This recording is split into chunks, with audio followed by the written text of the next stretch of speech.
नाज़रीन रतोद्रो खां असांखे रिपोर्ट करे रहियो आहे अब्दुल हफ़ीज़ जलबाणी। रतोद्रो MP सरदार मीर शहरियार ख़ान शहर हिकु ताज़ियत बाद मीडिया सां ॻाल्हाईंदे चयो त सन में मला बिरादरी जे क़बरुनि लाशनि जी बेरुमती वारो पेश ईंदड़ वाक़े जी सख़्तु मज़म्मत करियूं था। अहिड़ी शर्मनाक वाक़े सां इंसानियत जो कंदो शर्म सां झुकियो आहे। मुलविस जवाबदारनि ख़िलाफ़ सख़्तु क़ानूनी कार्रवाई कई वञे। पाकिस्तान तहरीक इंसाफ़ खां रस्ता सिंधु दुश्मन पॉलिसियुनि जे करे धार कया आहिनि। हुन चयो त इमरान ख़ान कंटेनर ते बि चवंदो हो त बिजली गैस तेल अटो मांग हुते त वज़ीर आज़म चोर आहे। हाणे ॿुधाए त केरु चोर आहे। हलीम आदिल जिते बि वेंदो आहे हुनजो इस्तक़बाल अंडनि सां थींदो आहे। असां हर प्लेटफॉर्म ते सिंध ऐं सिंध जी आवाम जी हक़ जी ॻाल्हि कई।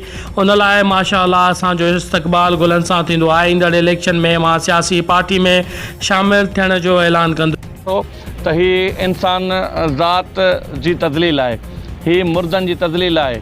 हीअ जेको अमल जंहिं बि कयो आहे, जेको हिन में मुलविस आहे, ॾिसो हिकिड़ो गुनाह आहे। जंहिं फ़र्द गुनाह कयो आहे उनखे सज़ा मिलणु खपे। जेकॾहिं कंहिं बि सन जे सैयद अहिड़ो हरकत कई आहे त मां उनजी सख़्तु लफ़्ज़नि में मज़म्मत करियां थो। ऐं उहो जेके पोइला उन्हनि जा वारिस आहिनि, मां उन सां वारिसनि सां दुख में बराबरि जो शरीक आहियां। हीअ सिर्फ़ु उहे वारिस न आहिनि, हिन क़बरुनि जा असीं सभु वारिस आहियूं।